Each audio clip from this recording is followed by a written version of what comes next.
Hello guys, welcome to KNP analysis.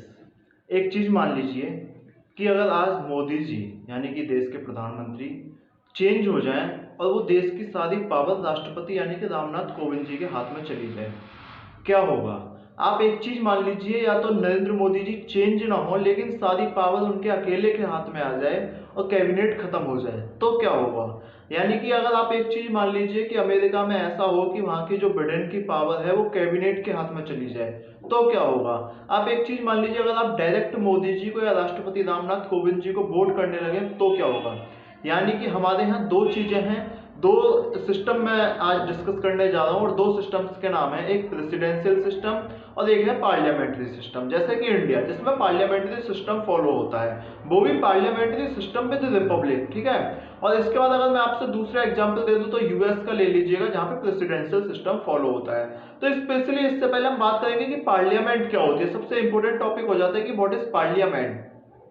अगर मैं आपसे पार्लियामेंट की बात करूं तो पार्लियामेंट में हमको दो हिस्से दे हुए हैं। यानी कि अगर मैं पार्लियामेंट को तोड़ दूं बीच में से, तो पार्लियामेंट से दो चीजें आपके सामने बनने वाली हैं। ये दो चीजें बनने वाली हैं पार्लियामेंट से। एक बनेगी यूनियन एग्जीक्यूटिव, एक बनेगी यूनियन एग्जीक्यूटिव। बात कर लेंगे कि एग्जीक्यूटिव और लेजिस्लेचर क्या होता है। यूनियन एग्जीक्यूटिव, एक बनेगी आपकी यूनियन लेजिस्लेचर, एक बनेगी आपकी यूनियन लेजिस्लेचर, ठीक है। अब मैं आपको बता दूं, देखो सबसे पहले आप डिफरेंस समझ लीजिएगा कि एग्जीक्यूटिव और लेजिस्लेचर में क्या अंतर होता है। आप एक चीज मानिए, आपके घर में पिताजी ने आपके लिए एक रूल बना दिया, और वो पिताजी ने आपके लिए ये रूल बनाया कि भाई आप जो है, यानी कि आपके लिए पिताजी ने ये बोल दिया कि मान लीजिए आप घर से रात के 7 बजे से घर से शाम के 7 बजे से आप बाहर नहीं निकलेंगे, 7 बजे के बाद, ठीक है। और ये आपके लिए एक रूल बन चुका है कि भाई आपको 7 PM के बाद घर नहीं निकलना है, ठीक है। इम्प्लीमेंट कौन करेगा इसे? इम्प्लीमेंट भी वही करेंगे, ठीक है। उन्होंने बोल दिया, उन्होंने पास कर दिया, और इम्प्लीमेंट भी वही कर दिया, ठीक है। तो उसके बाद जब वो ये रूल बनाएंगे तो होगा वो लेजिस्लेचर, तब हो जाएंगे वो लेजिस्लेचर। लेकिन जब वो इस रूल को इम्प्लीमेंट करेंगे, तो वो हो जाएंगे एग्जीक्यूटिव। एग्जीक्यूटिव दो टाइप के होते हैं, ठीक है, समझ लीजिएगा। और लेजिस्लेचर पे भी मैं बाद में आऊंगा, पहले एग्जीक्यूटिव और लेजिस्लेचर अभी अच्छे से समझा दूंगा। एग्जीक्यूटिव दो टाइप के होते हैं। पहला तो जो होता है वो होता है पॉलिटिकल एग्जीक्यूटिव,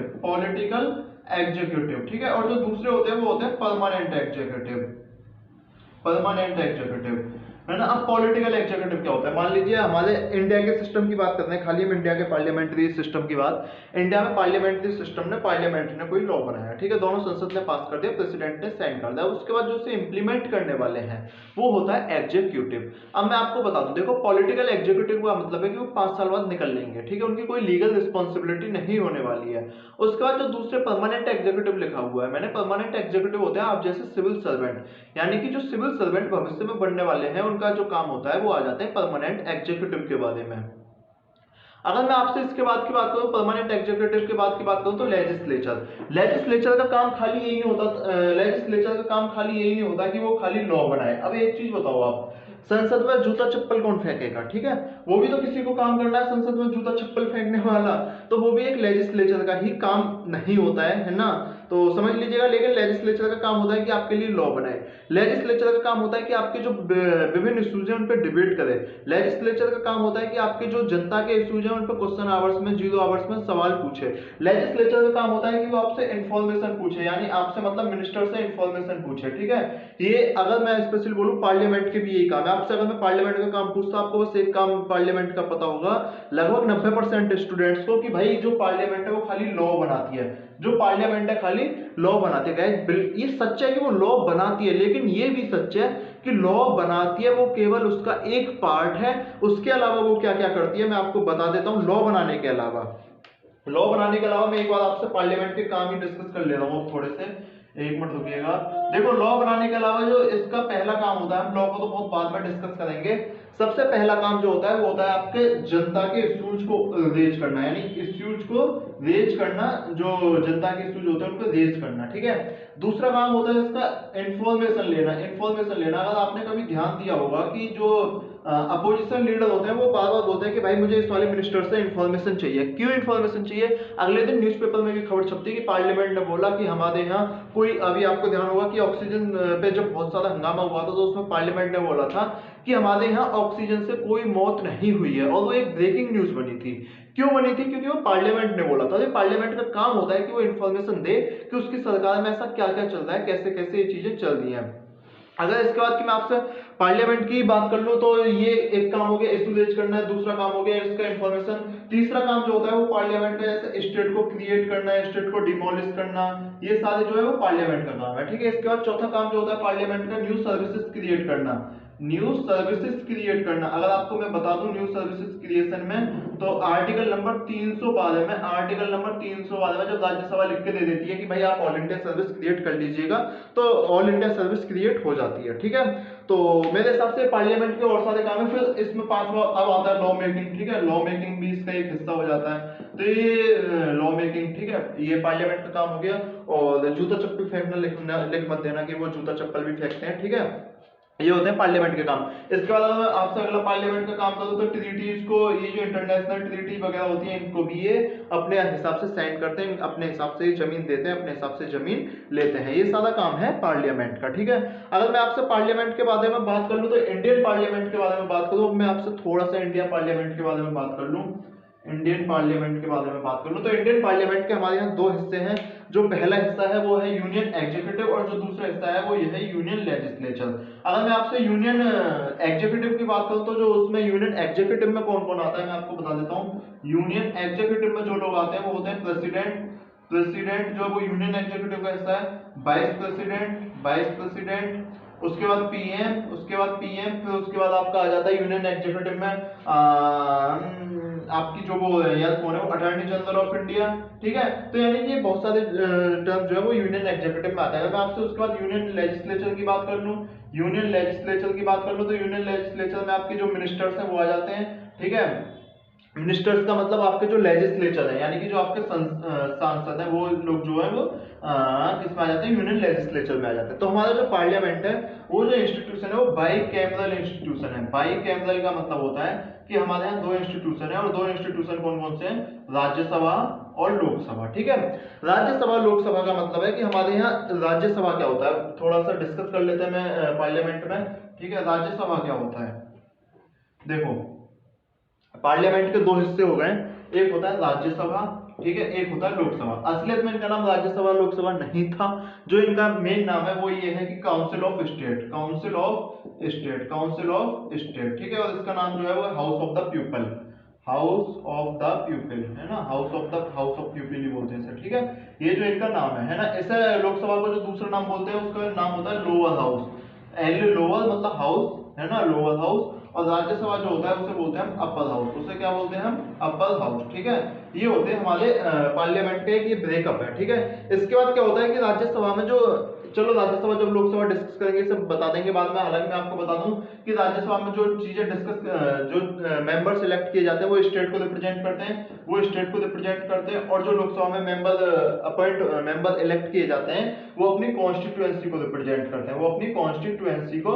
रिप्रेजेंट करते हैं। ठीक है, तो अगर मैं इसके बाद की बात कर लूं तो हम थोड़ा सा पार्लियामेंट सिस्टम के फायदे देख लेते हैं कि इंडिया में पार्लियामेंट सिस्टम क्यों है, इंडिया में पार्लियामेंट सिस्टम ही क्यों है ना, इस चीज को हम देख लेते हैं। तो मैं आपको सबसे पहले बता दूं इंडिया में पार्लियामेंट सिस्टम होने के यानी कि मेरिट्स की बात करते हैं हम, पार्लियामेंट सिस्टम की मेरिट्स की बात करते हैं, यानी कि फायदे क्या क्या। देखो सबसे पहला तो मतलब इसके बारे में लोगों को जानकारी है। ठीक है, पीपल्स नॉलेज, इंडिया के लोग जो है वो पार्लियामेंट सिस्टम को अच्छे से समझते हैं, उनके लिए प्रेसिडेंट सिस्टम जो है वो अच्छे से समझ में नहीं आता। ठीक है, अब इसके बाद आप दूसरी जानकारी समझ लीजिएगा। इंडिया जो है वो एक, इंडिया की विविड कल्चर है, यानी कि इंडिया की डाइवर्स कल्चर है। ठीक है, इंडिया की जो है वो डाइवर्स कल्चर है, और डाइवर्स कल्चर का मतलब ये है कि हमें अलग अलग तरह से अलग अलग टाइप के लोग चाहिए होते हैं। हमारे यहाँ का कोई भी एक लोग ऐसा नहीं कर सकता जो पूरे भारत के बारे में फैसला ले ले। जैसे कि आप मान लीजिए प्रेसिडेंट है, ठीक है, आप मान लीजिए प्रेसिडेंट है कहाँ, जो बाइडेन साहब इस समय प्रेसिडेंट है, जो बाइडेन है वो है कहाँ के, अमेरिका का। ठीक है, और इंडिया के आप पीएम ले लीजिए, इंडिया के जो पीएम है उनको ले लीजिए आप नरेंद्र मोदी जी। ठीक है, नरेंद्र मोदी जी, अब दोनों में एक कंपेयर करिए। मान लिया अगर जो बाइडेन बोलते हैं कि भाई पूरे देश में ये वाला लॉ लगेगा, पूरे देश में मान लीजिए वो बोलते हैं कि कल से सारी दुकानें 7 बजे खुलेंगी, कल से सारी दुकानें 7 बजे खुलेंगी, बहुत एक नॉर्मल लॉ दे रहा हूँ। और नरेंद्र मोदी जी भी इस चीज को बोलते हैं भाई कल से सारी दुकानें 7 बजे खुलेंगी। अब ऐसा भी तो हो सकता है कि भाई सारी दुकानें जब 7 बजे खुल रही हो कि नरेंद्र मोदी को लगे कि भाई एक जगह मान लो कहीं का कोई पूजा हो, कहीं कोई एक स्ट्रक्चर अलग टाइप का हो, कहीं कोई एक रिचुअल से वो अपनाई जाती हो। अमेरिका में तो ऐसा कुछ है नहीं वहाँ, यानी कि वहाँ तो सब लोग समान है, लेकिन हमारे यहाँ विविध संस्कृति है और उस विविध संस्कृति को फॉलो करने के लिए, हर एक संस्कृति का पालन करने के लिए, यानी कि जैसे कपड़े वेशभूषा पे से कुछ ले लीजिएगा तो प्राइम मिनिस्टर के पास जो होती है वो होती है कैबिनेट, प्राइम मिनिस्टर के पास होती है कैबिनेट, या अगर मैं बोल दूं तो प्राइम मिनिस्टर के पास जो होती है वो होती है काउंसिल ऑफ मिनिस्टर, वो होती है काउंसिल ऑफ मिनिस्टर। अब जो काउंसिल ऑफ मिनिस्टर, चलो रुक जाओ एक मिनट, बात कर लेते हैं, मेरिट्स की बात कर रहे हैं ना। हाँ, प्राइम मिनिस्टर के पास होती है काउंसिल ऑफ मिनिस्टर। अब उस काउंसिल ऑफ मिनिस्टर विभिन्न विभिन्न एरिया से आएगी, एससी भी होंगे उसमें, एसटी भी होंगे उसमें, जनरल कास्ट भी होगी उसमें, वुमेन भी होगी उसमें, ठीक है, और उसमें अरुणाचल प्रदेश से भी लोग हैं, उसमें एमपी से भी लोग हैं, उसमें तमिलनाडु से भी लोग हैं, ठीक है, तो यानी कि उसमें जम्मू एंड कश्मीर से भी लोग हैं, तो यानी कि ये सारी चीज जो है जम्मू और कश्मीर अलग अलग है, हालांकि इन सबसे लोग हैं, तो इसका मतलब क्या है कि हमारी जो सीएम है वो एक विविध संस्कृति, विविध चीज को रिप्रेजेंट कर रही है और इसीलिए हमें पार्लियामेंट सिस्टम से फायदा भी है। गाइस इसके बाद की मैं आपसे अगर बात कर लूँ पार्लियामेंट सिस्टम के, अगर मैं फायदे की बात करूँ आपसे, तो इसका जो नेक्स्ट फायदा होने वाला है पार्लियामेंट सिस्टम का वो ये हो सकता है कि भाई हमारे यहाँ एक मतलब आप समझ लीजिए एक रिस्पॉन्सिबिलिटी टाइप आती है, ठीक है। चलो मैं आपको बता देता हूँ कि पार्लियामेंट सिस्टम का अगला फायदा जो है, 2 फायदे 3 फायदे हम डिस्कस कर चुके हैं, अब अगला फायदा ले लीजिए। पार्लियामेंट सिस्टम का जो अगला फायदा ये होता है कि भाई अगर मान लीजिए कोई भी इशू है तो वो जो भी इशू है वही तो एक लेजिस्लेचर है, वही तो लेजिस्लेचर है, ठीक है, वही तो लेजिस्लेचर है और वही एग्जीक्यूटिव है, वही एग्जीक्यूटिव है, यानी कि दोनों के बीच में एक हार्मोनी बन जाएगी। हार्मोनी का मतलब होता है एक सामंजस्य बन जाएगा, और जब दोनों के बीच में एक सामंजस्य बन जाएगा तो यानी कि दोनों आपस में मिलजुल के काम कर सकते हैं। हालांकि इसकी डीमेरिट भी है, उसे हम डीमेरिट में डिस्कस कर लेंगे, ठीक है। तो ये बहुत सारी चीजें जो पार्लियामेंट की ओर से फायदा देती हैं। अब मैं बात कर लेता हूं आपसे प्रेसिडेंट सिस्टम। प्रेसिडेंट सिस्टम में क्या होता है,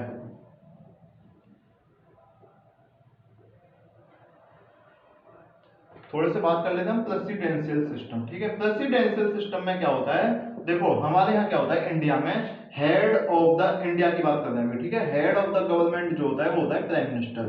हेड ऑफ द गवर्नमेंट होता है इंडिया की बात करता हूँ, यानी कि पार्लियामेंट सिस्टम की, ठीक है। हेड ऑफ द गवर्नमेंट जो होता है वो होता है प्राइम मिनिस्टर, ठीक है। और हेड ऑफ द स्टेट जो होता है, head of state, head of state कौन होता है हमारे यहाँ का, प्रेसिडेंट। हेड ऑफ स्टेट कौन होता है, प्रेसिडेंट, ठीक है। और जो इंडिया है वो है हमारा पार्लियामेंट्री सिस्टम। इंडिया जो है वो parliamentary system with Republic, parliamentary system with Republic, ठीक है। यानी कि हमारे यहाँ कोई भी एक अथॉरिटी ऐसी नहीं है जिसकी कोई ताकत चलने वाली है। ये सारी चीजें अब आप समझ लीजिए प्रेसिडेंशियल सिस्टम में क्या होता है। प्रेसिडेंशियल सिस्टम में जो हेड ऑफ द स्टेट होता है वो तो प्रेसिडेंट होता ही होता है, ठीक है, लेकिन जो हेड ऑफ द गवर्नमेंट होता है वो भी प्रेसिडेंट ही होता है, वो भी प्रेसिडेंट ही होता है। इस चीज को आप ध्यान से समझ लीजिएगा।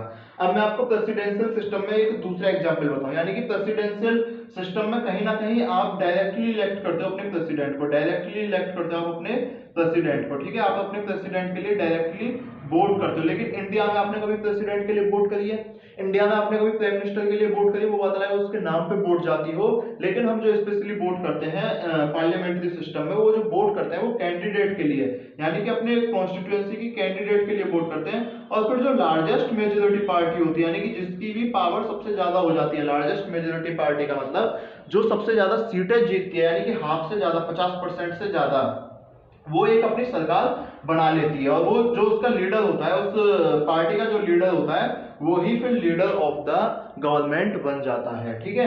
लेकिन प्रेसिडेंशियल सिस्टम में ऐसा नहीं होता। हालांकि प्रेसिडेंशियल सिस्टम में भी पार्टी जीतनी जरूरी होती है, लेकिन प्रेसिडेंशियल सिस्टम की जो एक प्रेसिडेंट है वो उसका जीतना भी बहुत जरूरी होता है। अब मैं आपको एक और चीज बता दूं, इसमें आप पार्लियामेंट्री सिस्टम ले लो, प्रेसिडेंशियल सिस्टम ले लो। जो प्रेसिडेंशियल सिस्टम है, एक चीज मान लो, जब आपने ट्रंप प्रेसिडेंट था तो उसने आपने सुनी होगी कि उसकी 2 बार इम्पीचमेंट हो रही है। इम्पीचमेंट का मतलब होता है कि जैसे हमारे यहाँ भी प्रेसिडेंट का एक प्रोसेस होता है कि अगर उसने कॉन्स्टिट्यूशन के हिसाब से नहीं चला है तो उसको हटा दिया जाए। मैं एक और चीज बताता हूँ, प्रेसिडेंट का जो एक फिक्स टर्म होता है प्रेसिडेंशियल सिस्टम में वो 4 बार होता है। स्पेशली अगर मैं यूएस की बात करूं तो वहां खाली 2 बार मैक्सिमम वो लड़ सकता है, 2 बार मैक्सिमम वो लड़ सकता है, 2 बार से वो तीसरी बार नहीं लड़ सकता। तो मैं आपको ये बता रहा था जो प्रेसिडेंट है वहां पर ट्रम्प की इंपीचमेंट हुई थी। अब मान लीजिए ट्रम्प जो उसकी यानी कि ट्रम्प इम्पीच्ड हो भी जाए, ठीक है, मान लीजिए ट्रम्प ने खूब एक कॉन्स्टिट्यूशन की हत्या की थी, उसके बाद वो खत्म हो जाए, ठीक है, उसके बाद क्या होगा? हमारे यहाँ क्या होता है, पहले आप हमारे यहाँ केस समझ लीजिए कि अगर प्राइम मिनिस्टर की मौत भी हो जाए, आप समझ लीजिए कि हमारे यहाँ क्या होता है कि अगर प्रधानमंत्री की मौत भी हो जाए, मैं हटाने की बात तो बहुत दूर से बात कर रहा हूँ, प्रधानमंत्री की मौत भी हो जाए ना, तो भी हमारी जो काउंसिल ऑफ मिनिस्टर्स है वो तुरंत हट जाती है, ठीक है। काउंसिल ऑफ मिनिस्टर हटने के मतलब ये है कि अगर जैसे ही उसकी जो मेजोरिटी है वो लूज होगी, जैसे ही मेजोरिटी उसकी लूज होगी, ठीक है, तुरंत हमारी सरकार गिर जाएगी, तुरंत जो हमारी गवर्नमेंट है वो गिर जाएगी, ठीक है, वो नीचे ऐसे धड़ाम से गिर जाएगी। लेकिन प्रेसिडेंशियल सिस्टम में क्या होता है कि अगर ट्रम्प की मेजोरिटी यानी ट्रम्प की पार्टी के भी वोट कम रह जाते हैं, कोई फर्क नहीं पड़ने वाला ट्रम्प को, क्योंकि उसका जो 4 साल है वो फिक्स्ड टेन्योर है, 4 साल फिक्स्ड टेन्योर है, ठीक है। आप बता दीजिए प्रधानमंत्री का क्या फिक्स्ड टेन्योर है? प्रधानमंत्री का कोई भी फिक्स्ड टेन्योर नहीं है इंडिया में। कुछ लोग बोलेंगे प्रधानमंत्री 5 साल के लिए होता है, लेकिन प्रधानमंत्री एक दिन के लिए भी नहीं होता। मैं आपको बता दूं प्रधानमंत्री जो होता है, जो अगर आपसे मान लो पूछ ले कि प्रधानमंत्री का टेन्योर क्या है, तो जो प्रधानमंत्री का टेन्योर होता है वो होता है प्लेजर ऑफ द प्रेसिडेंट, ठीक है, प्लेजर ऑफ द प्रेसिडेंट। अब आप मान लीजिए आपके ऑप्शन में ये है ही नहीं प्लेजर ऑफ द प्रेसिडेंट, इसके बाद होता है फिर जो प्रधानमंत्री का टेन्योर असलियत में तो प्लेजर ऑफ प्रेसिडेंट की ही तरफ से होता है, लेकिन कुछ छोटे मोटे एग्जाम में वो दे देते हैं कि जब तक पार्टी एक मेजोरिटी रहे, यानी कि पार्टी की एक मेजोरिटी रहे, कहां पे? लोकसभा में, पार्टी मेजोरिटी रहे लोकसभा में, जब तक प्रधानमंत्री का टेन्योर होता है। लेकिन जो प्रेसिडेंट का टेन्योर होता है, जो प्रेसिडेंट का टेन्योर होता है वो फिक्स है 4 साल। प्रेसिडेंट का जो टेन्योर है वो फिक्स है 4 साल रहेगा ही रहेगा। प्रधानमंत्री कितनी भी बार बन सकता है, कितनी भी बार बन सकता है, यानी कि इन्फिनिटी बार। और जो प्रेसिडेंट है, स्पेशली मैं यूएस की बात कर रहा हूं, तो उसका जो मैक्सिमम टाइम पीरियड है वो 2 बार है, ठीक है। इसके बाद हम बात कर रहे थे प्रेसिडेंशियल सिस्टम, समझ आ गया होगा। अच्छा मैं आपको एक और चीज बता दूं, अब देखो प्रधानमंत्री प्रेसिडेंट में, प्रधानमंत्री में इंडिया का बोल रहा हूं और प्रेसिडेंट जो है अमेरिका का बोल रहा हूं, इस चीज को ध्यान रख लेना, ठीक है। मैं क्या बोल रहा था आपसे, हाँ, प्रधानमंत्री एक चीज समझ लो, ये प्रधानमंत्री है इंडिया का, ये प्रधानमंत्री है इंडिया का, ठीक है, और ये प्रेसिडेंट है यूएस का, ये प्रेसिडेंट है यूएस का, ठीक है। हमारे प्रधानमंत्री भी पढ़े लिखे हैं ऐसा मान के चलना, ठीक है ना। जब अगर हमारे प्रधानमंत्री पढ़े लिखे हैं और ये जो यूएस का प्रधानमंत्री है ये भी पढ़ा लिखा है, ठीक है। अब आप एक चीज बताओ, जिस दिन प्रधानमंत्री पहले दिन ओथ लेगा उसके बाद वो अपनी काउंसिल ऑफ मिनिस्टर बनाएगा, यानी कि अपने मिनिस्टर अपॉइंट करेगा। तो मिनिस्टर को जो बोलते हैं उसे बोलते हैं एग्जीक्यूटिव, मिनिस्टर को क्या बोलेंगे हम यहाँ पे? एग्जीक्यूटिव। वो अपनी एग्जीक्यूटिव अपॉइंट करेगा, कहां से अपॉइंट करेगा? यानी कि वो अपने एग्जीक्यूटिव जो ले सकता है लोकसभा प्लस राज्यसभा से ही अपॉइंट कर सकता है, ठीक है। लेकिन जो प्रेसिडेंट होगा वो अपनी एग्जीक्यूटिव ना तो अपने, उसके जो 2 चैम्बर होते हैं यूएस में भी, ठीक है, जो लोअर चैम्बर होता है उसका नाम सेनेट होता है और टोटल चैम्बर को हम कांग्रेस बोल देते हैं, कांग्रेस बोल देते हैं। तो वो जो है आउटसाइड कांग्रेस से भी अपना चैम्बर, अपना जो मिनिस्टर है उसे अपॉइंट कर सकता है। मैं बता देता हूँ कैसे। प्रधानमंत्री के जो इंडिया के प्रधानमंत्री हैं उनके पास ये मजबूरी है कि जो उनको अपना मंत्री चुनना पड़ेगा वो लोकसभा या राज्यसभा में से चुनना पड़ेगा। आप एक शर्त बोल सकते हो कि सर वो बाहर से भी चुन सकता है, लेकिन मैं उसके लिए एक और चीज बता दूं कि उसे फिर बाद में लोकसभा या राज्यसभा का मेंबर बनना पड़ेगा 6 महीने बाद में, 6 महीने तक वो मंत्री रह सकता है, ठीक है। लेकिन प्रेसिडेंट सिस्टम में ये पावर होती है कि प्रेसिडेंट अगर चाहे तो नहीं, चाहता ही है वो, ठीक है। तो प्रेसिडेंट जो है वो कहीं से भी कोई मंत्री, जैसे उसका एक बहुत अच्छा दोस्त है उसे पता है कि ये बस अच्छा है ना, मैं इसे चुन लेता हूँ, ठीक है, वो मान लीजिए कंप्यूटर फील्ड में अच्छा है उसे पता है, तो प्रेसिडेंट वहां अपने उस दोस्त को चुन सकता है, ठीक है।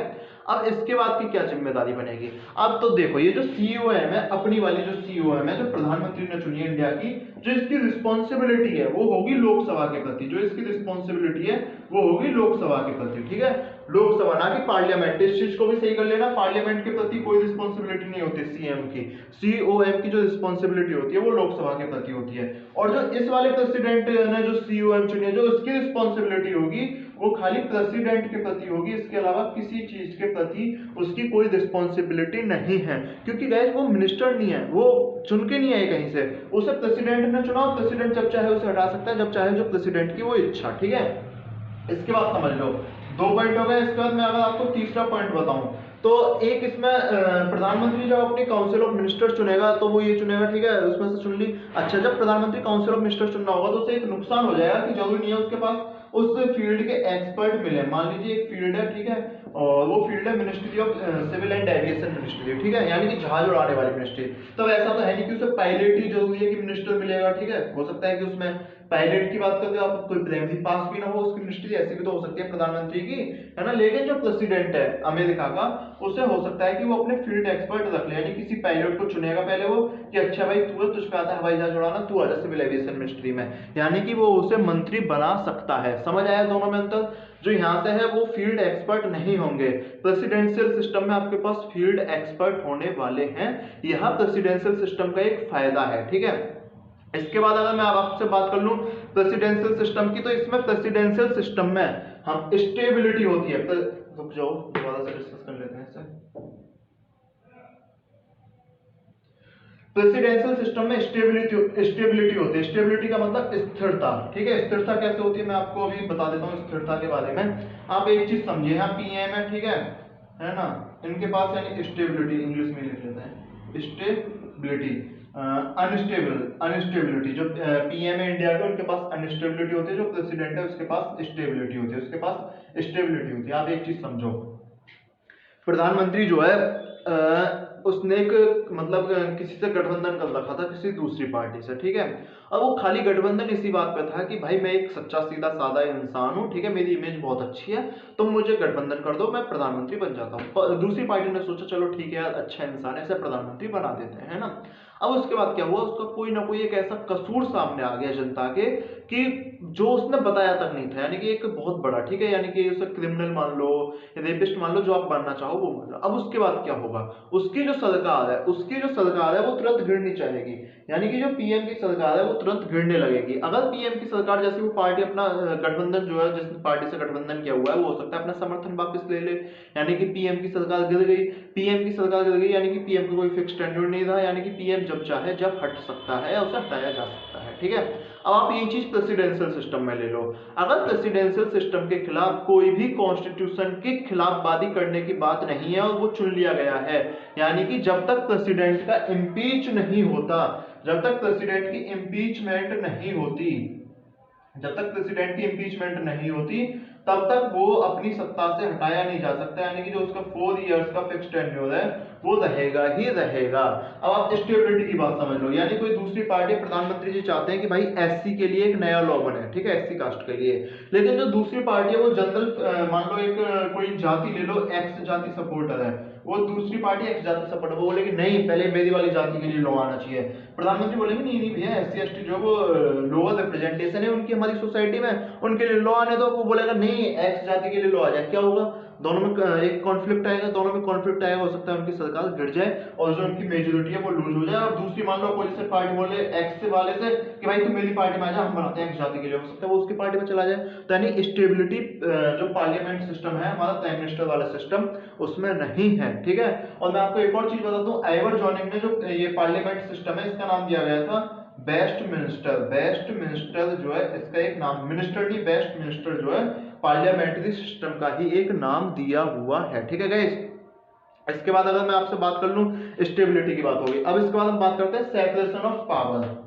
हालांकि मैं उस पर आ चुका था लेकिन थोड़ा सा, ठीक है। सेपरेशन ऑफ पावर मैं आपको बताता हूँ क्या होता है। देखो जैसा मैंने इसमें आपको बताया था, जो ये प्रधानमंत्री प्रेसिडेंट में मैंने आपको एक चीज बताई थी कि ये मान लो प्रेसिडेंट है, इसमें जो एग्जीक्यूटिव होगी वो किसी के लिए भी रिस्पॉन्सिबल नहीं है प्रेसिडेंट के अलावा, यानी कि सेपरेशन ऑफ पावर है इसमें। सेपरेशन ऑफ पावर किस किस के बीच में होती है, जो सेपरेशन ऑफ पावर है वो होती है आपकी, देखो लेजिस्लेटिव, एग्जीक्यूटिव और judiciary. Executive judiciary, executive judiciary, समझ लो इस चीज को ध्यान से। हमारे इंडिया में क्या है, हमारे इंडिया में लेजिस्लेटिव और एग्जीक्यूटिव आपस में इंडिपेंडेंट है एक दूसरे के, ठीक है, और जुडिशियरी भी चेक एंड बैलेंस करती रहती है। चेक एंड बैलेंस का क्या मतलब होता है मैं आपको बता देता हूँ। चेक एंड बैलेंस, ये भी आपस में चेक एंड बैलेंस करती है, ये भी आपस में चेक एंड बैलेंस करती है, ठीक है। लेकिन आप एक समझो, यहाँ पे जो एग्जीक्यूटिव की जिम्मेदारी होती है वो लेजिस्लेचर के प्रति होती है लोकसभा में। एग्जीक्यूटिव रिस्पॉन्सिबल होती है हमारी यहाँ लेजिस्लेचर के लिए लोकसभा में, यानी काउंसिल ऑफ मिनिस्टर जो रिस्पॉन्सिबल होती है वो लोकसभा के लिए रिस्पॉन्सिबल होती है। लेकिन यहाँ पे ना तो लेजिस्लेचर किसी के लिए रिस्पॉन्सिबल है, ना एग्जीक्यूटिव किसी के लिए रिस्पॉन्सिबल है, और ना जुडिशियरी किसी के लिए रिस्पॉन्सिबल है, यानी कि वो आपस में तीनों अलग अलग है, ठीक है। ये होता है सेपरेशन ऑफ पावर, यानी कि एक आपस में एक दूसरे पर डिपेंड नहीं है। यहाँ पे हमारे यहाँ डिपेंड है ना, कोशिश करी गई है, इंडिपेंडेंट भी है और डिपेंडेंट भी है, ठीक है, इंटरलिंक्ड भी है। तो ये कोशिश करी गई कि ऐसा ना हो, लेकिन वो हो गया है ना। इसके बाद अगर मैं आपसे बात करूं एक्सपर्ट गवर्नमेंट, मैं बात कर ही चुका हूं आपसे, एक्सपर्ट गवर्नमेंट इसमें नहीं होती, इसमें एक्सपर्ट गवर्नमेंट होती है। प्रेसिडेंट सिस्टम में एक्सपर्ट गवर्नमेंट होती है, ठीक है। तो ये कुछ थे जो एक प्रेसिडेंट सिस्टम के और प्राइम मिनिस्टर सिस्टम के फायदे नुकसान थे, दोनों सिस्टम्स में हम डिस्कस कर चुके हैं। मेरे हिसाब से ये चीजें आपको समझ आ गई होगी। अगर मैं आपसे बात कर लूं कि ये जो प्रेसिडेंशियल सिस्टम है, प्रेसिडेंशियल सिस्टम कहाँ कहाँ पे, तो यूएस में, रशिया में सेमी प्रेसिडेंशियल सिस्टम है, इस चीज को ध्यान रखिएगा, ठीक है। तो ये ज्यादातर अमेरिका के क्षेत्रों में जो प्रेसिडेंशियल सिस्टम है वहां पे फॉलो होता है, ठीक है। अब मैं आपको एक चीज बता दूं, जब 2014 में मोदी जी इलेक्शन जीते थे तो कुछ अपोजिशन लीडर में कांग्रेस में भी होशियार नेता है, ठीक है। उन होशियार नेता में से एक का नाम था शशि थरूर। भाई लाइफ में कुछ बनना ना तो शशि थरूर जरूर बनना, ठीक है, इसलिए नहीं कि नेता में, ठीक है ना, समझ रहे होगे आप मैं क्यों बोल रहा हूँ, ठीक है। यानी कि एक शशि थरूर नेता थे, ठीक है। उन्होंने क्या बोला, उन्होंने एक दिन बोल दिया जब मोदी जी इलेक्शन जीत गए कि पार्लियामेंट सिस्टम बेकार है, प्रेसिडेंशियल सिस्टम लेके आओ। आप जो प्रेसिडेंशियल सिस्टम लेके आओ इंडिया में। अब भाई इसी पे द हिंदू में, ठीक है, इंडियन एक्सप्रेस में न्यूज आने लगी बहुत सारी कि प्रेसिडेंशियल सिस्टम आना चाहिए, नहीं आना चाहिए, मोदी जी को हो गया हार्ट अटैक। उन्होंने बोला शशि थरूर जी तुम इधर आओ, नाराजगी क्या है मुझसे? बोले कोई नहीं सर। बोले फिर मतलब क्यों चाहते हो कि प्रेसिडेंशियल सिस्टम आ जाए? तो उसके बाद फिर मोदी जी ने बोला कि चलो देख लो तुम्हारी सुनता कौन है, आखिरकार कांग्रेस बची कितनी है, ठीक है। अगर कांग्रेस बची है तो तुम लोकसभा मेंबर हो सकते हो, तुम्हारी पावर बची है, नहीं तो बाकी क्या ही सुनेगा तुम्हारे, ठीक है। तो उन्होंने फिर प्रेसिडेंशियल सिस्टम के जो नुकसान गिनाने शुरू कर दिए मोदी जी ने। उन्होंने अब जो प्रेसिडेंशियल सिस्टम का नुकसान गिनाया जनता के लिए, उन्होंने बोला कि जनता को समझ नहीं आता कि भाई प्रेसिडेंशियल सिस्टम है क्या, जनता को समझ नहीं आता कि प्रेसिडेंशियल सिस्टम है क्या, ठीक है। उन्होंने जो दूसरा नुकसान गिनाया वो ये गिनाया कि भाई यहाँ जनता जो है, जनता सीधे अपने एमपी या एमएलए के पास जा सकती है, जनता सीधे एमपी एमएलए के पास जा सकती है, और वो ही लेजिस्लेचर है, वो ही एग्जीक्यूटिव है, यानी कि उनकी भी जिम्मेदारी बनती है इनडायरेक्ट वे में जनता के प्रति। मैं आपको एक और चीज बता दूं, आप बोलोगे कि भाई जो मैंने बोला था कि जो इनकी एग्जीक्यूटिव की जो रिस्पॉन्सिबल होती है वो खाली लोकसभा के रिस्पेक्ट में ही क्यों होती है, तो गैस वो इसलिए होती है क्योंकि लोकसभा ही एक ऐसा सदन है जिसमें डायरेक्ट इलेक्शन होता है, ठीक है। लोकसभा में भी आप सीधे एमपी को ही सुनते हो ना, आपने कभी राज्यसभा के एमपी के लिए वोट की है, ठीक है, स्पेशली, है ना, पूरी जनता ने, सबने मिलकर नहीं की, और आपने भी कभी नहीं की। अगर आप एमएलए नहीं हो तो आपने कभी राज्यसभा के एमपी के लिए वोट नहीं की होगी, ठीक है, ये गारंटी है।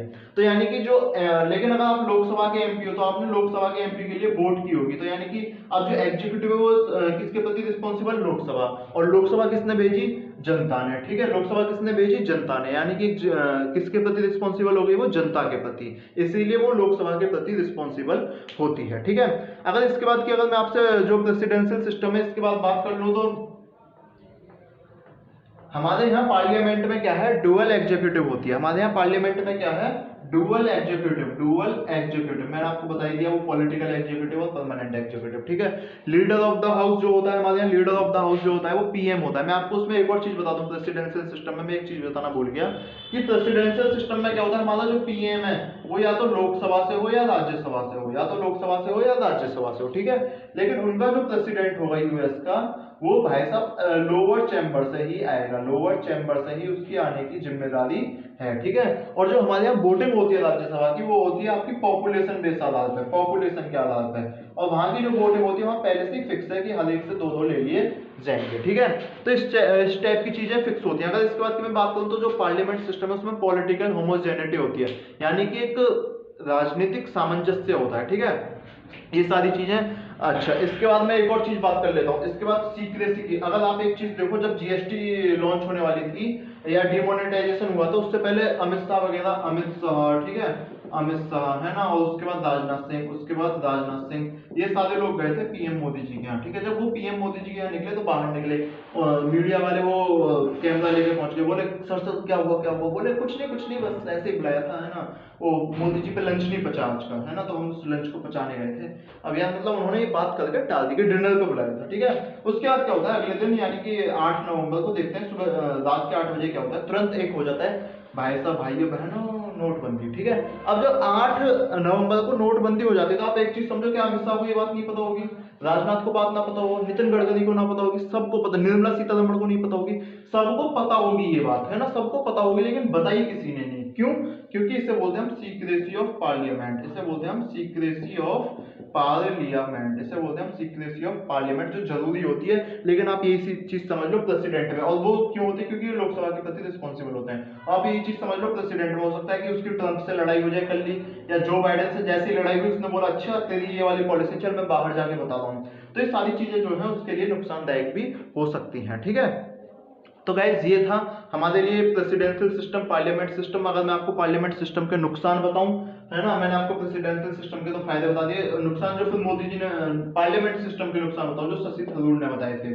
शशि थरूर ने बोला कि देखो भाई जो पार्लियामेंट सिस्टम होता है उसमें होती है अनस्टेबल गवर्नमेंट, उसमें होती है अनस्टेबल गवर्नमेंट, जब चाहे जब सरकार गिर जाए, उसमें कोई एक्सपर्टाइज नहीं होती, नो एक्सपर्टाइज, उसमें कोई एक्सपर्टाइज नहीं होती, उसमें कोई एक्सपर्टाइज नहीं होती, ठीक है। तो ये बहुत सारे पार्लियामेंट सिस्टम के उसने नुकसान गिनवाए थे शशि थरूर ने।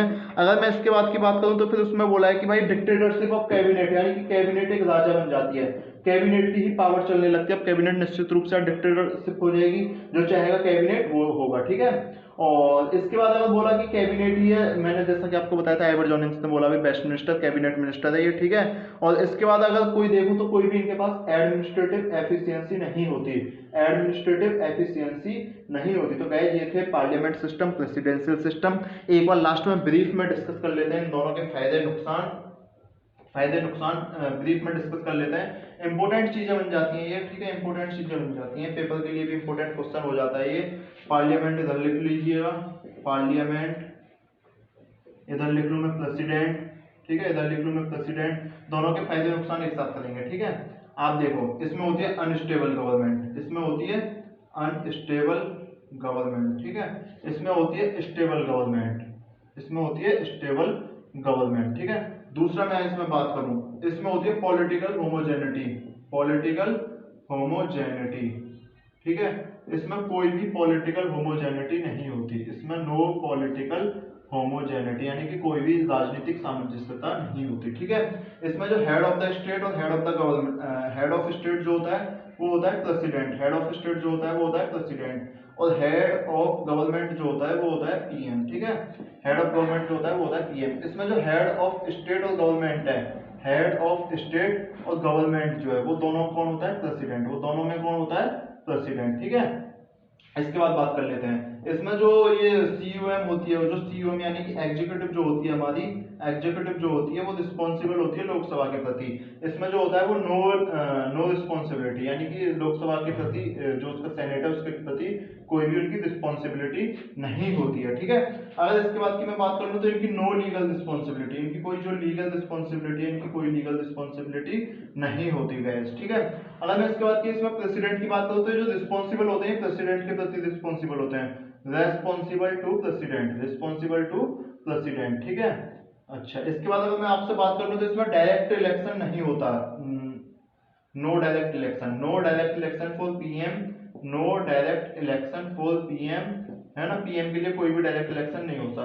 अच्छा, इसका ये नुकसान भी है, इसका ये नुकसान है कि आपको पीएम अपनी मर्जी का नहीं मिलता, आपको उसकी इच्छाएं नहीं पता होती, आपको उसके वायदे नहीं पता होते, आपको खाली पार्टी के वायदे पता होते हैं, ठीक है। इसमें क्या होता है, इसमें सीधे सीधे एक आपको जो प्रेसिडेंट है उसका डायरेक्ट इलेक्शन होता है, आपके जो प्रेसिडेंट है उसका डायरेक्ट इलेक्शन होता है, यानी कि आपको पता होता है कि हमारे लिए कौन सा प्रेसिडेंट जो है वो अच्छा होने वाला है, ठीक है।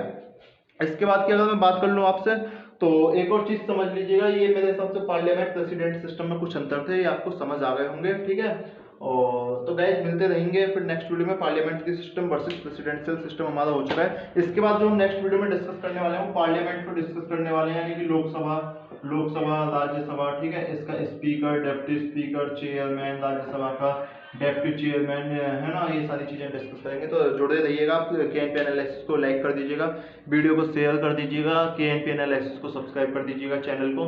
तो मिलते हैं नेक्स्ट वीडियो में, और बाकी वीडियो को शेयर करते रहो, अगर पसंद आ रही है ना पसंद आ रही है तो भी बताते रहो, जैसा भी है वीडियो को शेयर, लाइक, सब कमेंट, सब्सक्राइब जरूर करो, चैनल को सब्सक्राइब करो केएनपी एनालिसिस को। बहुत बहुत धन्यवाद।